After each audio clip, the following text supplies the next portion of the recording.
Hi mga langga and welcome back to my YouTube channel. I am so excited for today's video because we are shooting a Q&A. So I've tried to do a get to know me type Q&A type of video, but I never end up actually posting it since I'm new here on YouTube and I feel like you guys don't really know a lot about me. I thought that it'd be nice for us to just chill, hang out, have a one-on-one type session here. So yeah, I asked on Instagram and TikTok for you guys to send in your questions if you have any, and wow, you guys really came through. So I'll try to make this as quick as possible so I can answer as many as possible, but knowing me, this is gonna be very rambly, if that's a word. So yes, let's start. I guess we'll start with the basics. I'll start with the easy questions so that we can get the hang of it. So first off, my first question is, what's your ethnicity? This is from Charina or Sharina. I am half Filipina and half Jewish American. My mom is the Filipina. I was born and we also grew up in the States. And right when I was about to turn 10 years old, we moved back here to the Philippines. Next question is, fluent po ba kayo sa Tagalog? I hope so, because I've been staying here in the Philippines for more than 10 years already. Feeling ko naman fluent na ako sa Tagalog. Next question is, how old na po kayo? This is from Grace Ann. I am 20 years old. I was born on February 15, 2020. What? Huh? 2020? Sabog ka. I was born on February 15, 2001. I got this question. What is your favorite food? This is from Charmaven. Hindi ko masabi. Sa totoo lang, ang dami eh. I love salmon. Salmon sashimi, salmon bagels, anything with salmon, I love it. I love pasta. I'm a really big pasta fan. And bread. I'm not so much of a fan of rice and ulams, pero I'm more on bread. Next is, only child ka lang po ate. This one is from Vanessa Yungot. I'm the youngest of 3 siblings, and then I also have 2 older stepbrothers. Next question is, favorite color? If you were to ask my friends, they would say my favorite color is pink, but my favorite color is white. Favorite movie or comfort movie? My favorite movie all time, my ultimate favorite movie is La La Land with Ryan Gosling and Emma Stone. I just love the entire movie. There's not a single thing that I would change about it, even if it isn't the usual happy ending. It isn't the happy ending that you were hoping for, but it's just perfect. And the cinematography, the visuals, everything about it, I just love it so much. Other favorite movies would have to be Gone Girl. Any movie with Adam Sandler is a great movie. Next question is, go-to playlist and favorite songs. I usually don't share the music that I listen to, not because I'm gatekeeping it. Feeling ko huhusgahan ako based on my music taste. Pero yeah, the music I listen to is alternative R&B, indie pop, yung mga ganon. Right now, I love the song Loverboy by AWOL. I've been playing it on repeat for the past couple days. I love the band Coin, Harry Styles. I love Frank Ocean, Omar Apollo. These are the most frequently played on my Spotify. And for go-to playlists, most of my playlists on Spotify are my friends' playlist. Kasi the playlists that I make are so messy. Halo-halo yung genres. So I usually depend on my friends' playlist. My friends Steph and Slaya, their music taste is gold. So next question is, my favorite drinks or beverages? Hindi naman sa may caffeine addiction ako, pero I love coffee so much. What else? Buko juice. Buko juice is also another favorite. Like, kahit yung, like, kung may madaanan lang kaming mga stall ng buko juice, ayan, magsistop talaga ako. Bibili akong buko juice, ganon. Especially pag, like, freshly cut siya. So, the next question is, dream job. I got this question from Mike. Ever since I can remember, I've always wanted to be a doctor. Like, even when I was a kid, I even planned it out where I would go for pre-med, for med school. And then now that I'm in college, and then I ended up in civil engineering, and I'm also pursuing a career in the showbiz industry, I have no idea, honestly. Kasi they're two different paths. I guess now what I really want to be is just to be happy, whether it be in showbiz or as an engineer, or as a businesswoman, I don't know. The goal is to be happy. Kasi baliwala yung success mo in life kung di ka naman happy and kung di ka naman kontento, di ba? So, mahirap ba ang civil engineering and bakit ako nag-engineering? Yes, ang hirap. Sobrang hirap. I guess the trick to civil engineering is to have a good study habits and to really have time management. Like, if this is what you really want and if this is your passion, syempre kakayanin mo kahit mahirap, diba? Bakit ako nag-engineering? Before I got into college and before I even started thinking of applying to college, I already researched so many different courses and what I wanted to become. Engineering was never on that list. Like, I've never thought about becoming an engineer. I've never even looked into it, like the different fields of engineering. In senior high school, I had a teacher who recommended it to me because this may sound like unreal, pero ako kasi yung pinanglaban dati sa school namin ng math competitions. And most people don't believe that. So yun, sabi niya, alam mo, try mo mag-engineering. And so ayun, I was interested in becoming an engineer, not because I was good at math or that I excelled in math, but because I was genuinely interested in what civil engineers do. And I think it's so cool that yung mga visions ng iba, their visions or their dreams, nagagawa mo siyang reality through your knowledge in engineering. That's why I ended up in civil engineering. 3 things you won't forget to bring wherever you go. First and foremost, my mom. Sa mga nakakakilala sa akin in real life, like pag nakasama mo ako in real life, you'd know that I've never left the house without my mom. Wherever I go, lagi siyang nandun. Kahit sa school, even though I'm college already, hatid sundo pa rin ako. Ayan, so that'd be one. Another, my cell phone, I guess. I can't go anywhere without my cell phone. The third would be water. Wala, dapat kasi hydrated tayo, diba? Tsaka, ang hirap pag aalis ka nang wala kang dalang water, mapapabili ka pa ng water bottle. And syempre, we have to minimize our plastic consumption, diba? Save Mother Earth. So, next question, skincare niyo po. This is from Jashley San Victores. Lately, I don't have a concrete skincare routine. Like, kung ano lang yung madampot kong facial wash. Ayan na yun. I guess the only thing that I'm really particular with is the SPF. Para sa akin, napakahalaga na gumamit tayo ng sunblock because it protects us from the sun, from UV rays. I'd love to go more in depth with my skincare routine with you guys, so let me know if that's something you'd want to see in one of my next videos. But the one thing that I would call as my holy grail would be Royal Aesthetics. You can find that in Parañaque. They also have a branch in Cavite. They're also opening up one in SM North. Sila talagang nag-aalaga ng skin ko. Mas naaalagaan nila kasi sa sarili ko mismo. Next is best memories sa performing arts. This is from Yan Yan Solatina. In senior high school kasi I went to a art school, regional lead school for the arts. And I studied under an arts and design track, specializing in performing arts.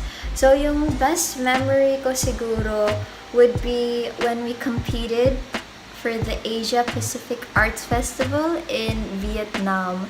grabe talaga yung experience namin nun, pati yung preparation. Kasi we'd go to school and then we'd practice from 7 a.m. Tapos inaabot kami ng madaling araw madalas. Tapos ilang months kaming ganun yung routine namin just to prepare for that competition. Kasi syempre, we're gonna be representing the Philippines internationally and we really wanted to give it justice. So we really worked hard and thankfully naman we were able to bring home 2 gold medals. At what age ka po nagsimula mag-artista?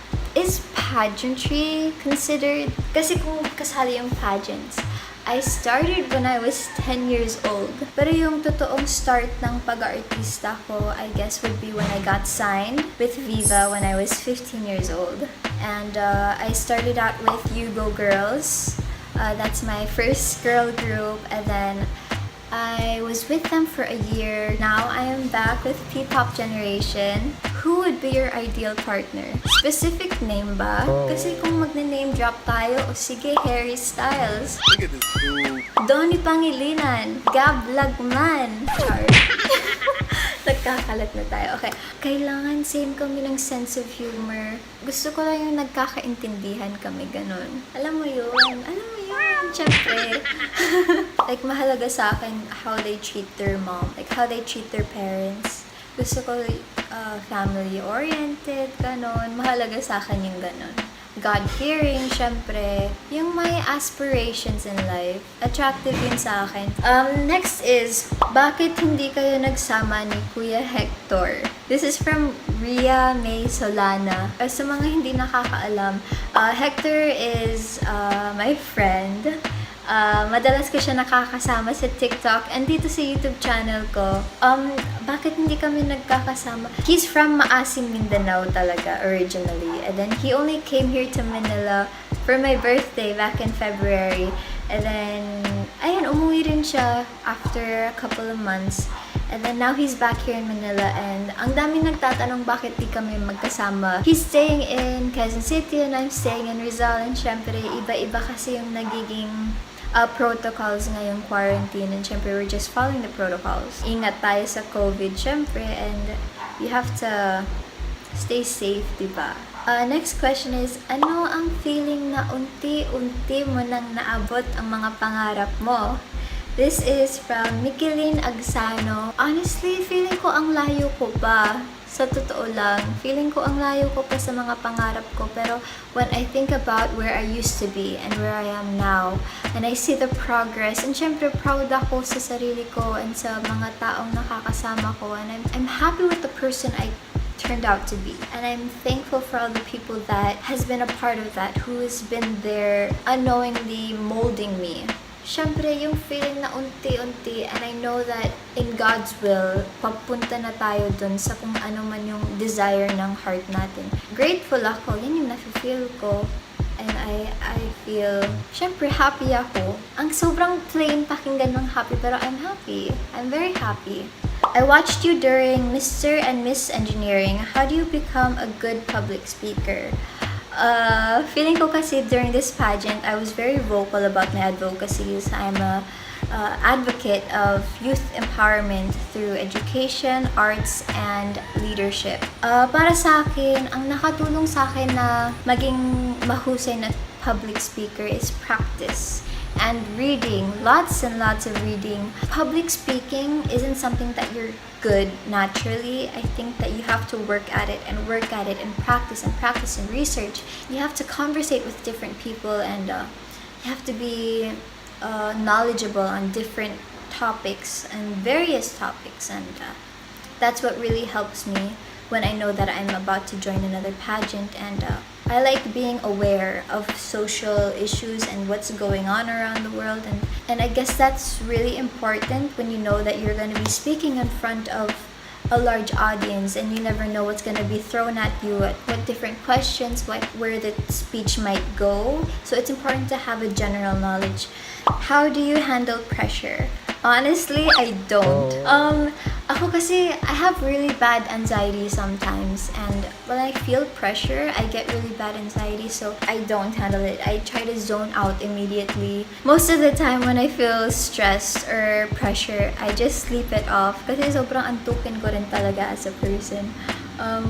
ayun, I sleep it off kasi if I don't see the problem, it isn't there. Hindi, joke lang. That's not healthy at all. Were there times where some people said other girls are prettier than you? This is from Luke Halili. Honestly, syempre, I think all girls have gone through that, especially in the society we live in today. I just find it really sad that some people feel the need to pit two beautiful and strong and brilliant women against each other when there's no need to at all. I've always been an advocate and a really big self-love person, like empowerment. That's my advocacy. I'm a huge advocate of empowerment. I think I'm beautiful and I think I'm brilliant and I think I'm strong and I think you are too. And I've never looked at anyone else and thought to myself that I'm better than you or I'm better than anyone, because we're not better than anyone. Nobody is better than anyone. There is no comparison that's going on. Next is, what are your insecurities and how did you overcome them? So this is medyo related dun sa kanina. What are my insecurities? Honestly speaking, there are a handful of things that I would look into my reflection and wish I could change or edit or Photoshop. I wish this was bigger, I wish this was smaller, this was thinner, this was thicker. And there's so many things that we could go on and on about, but when we really think about it, it's all in our heads, it's all on us, and that's what I wish most of us would realize, especially when we're feeling down or insecure, that all of those things that we overthink in our heads, it's all in our heads. That's all there is to it. I never looked at another individual and thought that she would be prettier. Maganda sana siya, kaso ganito, or maganda lang siya kasi ganito. I've never given anyone that injustice. And whenever I do feel insecure, or whenever I feel that someone is picking on an insecurity of mine, I always think about this quote that my dad would always read to me in a Dr. Seuss book, that it said that those who matter don't mind, and those who mind don't matter. That stayed with me up till now, and it really molded the way I think about not just myself, my self-image, but the people that I see around me. This question is from BJ Serda. It says, how are you? The most important question. I just think that's so cute the way she worded it. Personally, I'm really doing great. I'm doing so good lately. I've just been staying busy and productive despite the current situation in the pandemic. And I think that this question that you sent me, VJ Serda, this is also a reminder for you guys to always check up on your friends, and even if you think that they're okay, you should always check up on them. It's important that we look out after each other. So the next question is, what is Binomo? I'm just kidding. I totally sent that to myself. So you're probably wondering, ano nga ba yung Binomo? Well, ask muna kita. Are you interested in earning extra income? Lately kasi, I've been looking into different ways and methods for smart investments. And I came across this trading platform. It's called Binomo. It is one of the best trading platforms on the internet. Napakadali niyang gamitin, guys, and anyone can catch up because of its user-friendly interface. You can see the rise and fall of the market, and kung nagtataka man kayo, kahit cellphone lang gamit nyo, pwedeng-pwede yan. Available siya sa App Store and Google Play. Just hit install and you're ready to go. I know, especially during these times, we need to be careful. Kailangan maingat tayo. We need to be careful, especially where we put our money, where we invest. And that's why I have something for you. Using my link, you can start with a demo account that is already provided 50,000 pesos or $1,000. Using this demo account, you can practice and work on your strategy. Here, you can practice and come up with a strategy using the 50,000 pesos that is already provided with the demo account. And when you're ready, you just need to deposit in your personal account a minimum of 500 pesos or $10. And of course, using my code, any amount that you deposit will be doubled. Just use my code. O diba? Doble pa yung magiging amount niya. My code is only available for a limited time only, kaya make sure to try it out. You can reach up to 90% of your capital if your forecast is successful. It is so important that you analyze the charts before you make your transactions so that it's possible to make extra earnings. Ngayon naman sa withdrawals, wala kang magiging problem dun because they have so many methods available to withdraw and you can get your money within 24 hours. O diba, wala pang isang araw nakuha mo na. Guys, limited time lang ang offer na to. Kaya grab the chance and try Binomo. Of course, I've gotta mention that you need to be 18 years or older to use the app. And please, tandaan na dapat careful ka sa pagta-trading with the money you invest. Mag-iingat, mag-research, mag-analyze. Sobrang halaga na maging strategic ka dito sa Binomo. Anyway, going back to the video, that is all for today. I'm so sorry if I wasn't able to answer your question. Babawi ako next time.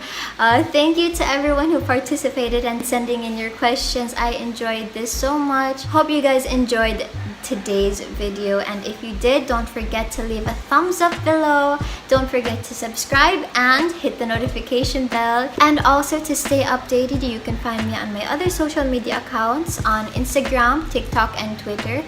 It is ppopgen_Sara and Sara Joe on Facebook. See you guys next time. Bye mga langga. Mwah.